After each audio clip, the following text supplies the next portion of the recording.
Hello friends, இன்றைக்கி நமக்கு 4 kg mutton 7 kg chicken order வந்திருக்கு. மட்டனை சுக்கா வறுவலாகவும் சிக்கனை சாதாரண வறுவலாகவும் செஞ்சிடலாம். முதல்ல விநாயகருக்கு ஒரு கும்பிட போட்டு ஆரம்பிச்சிடலாம் வாங்க. ஒரு பிரியாணி பாத்திரத்தில் கொஞ்சமாக எண்ணெய் விட்டு சோம்பு, ஒரு துண்டு பட்டை, கொஞ்சமாக பிரிஞ்சி இலை, கருவேப்பிலை, இஞ்சி பூண்டு பேஸ்ட்டு, வீட்டில் அரைச்ச மிளகா சாந்து எல்லாத்தையும் சேர்த்து நல்லா வதக்கி விட்டுறலாம்.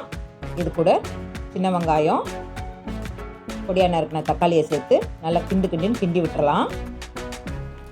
இதை மூடி போட்டு 10 நிமிஷம் வேக வச்சு எடுத்தால் நல்லா வெந்துருச்சு. இப்போ இது தலையில் மஞ்சப்பொடி, உப்பு போட்டு வேக வச்சு எடுத்த மட்டனை சேர்த்து நல்லா கிண்டி விட்டுறலாம். வீட்டில் அரைச்ச சுக்கா வறுவல் பொடியும் தூவி கமகமன்னு நெய் விட்டு வறுத்து முந்திரியும் சேர்த்து பரபரன்னு மல்லித்தலைவை தூவி இறக்குனா சுக்கா வறுவல் ரெடி. அப்படியே பக்கத்து அடுப்பில் ஒரு டபாரா வச்சு சிக்கனை வறுத்துடலான்னு பார்த்தா ஷார்ட்ஸில் டைம் இல்லை. அதனால் டிஸ்கிரிப்ஷனில் ஃபுல் வீடியோ லிங்க் கொடுத்துருக்கேன், கிளிக் பண்ணி பார்த்துருங்க.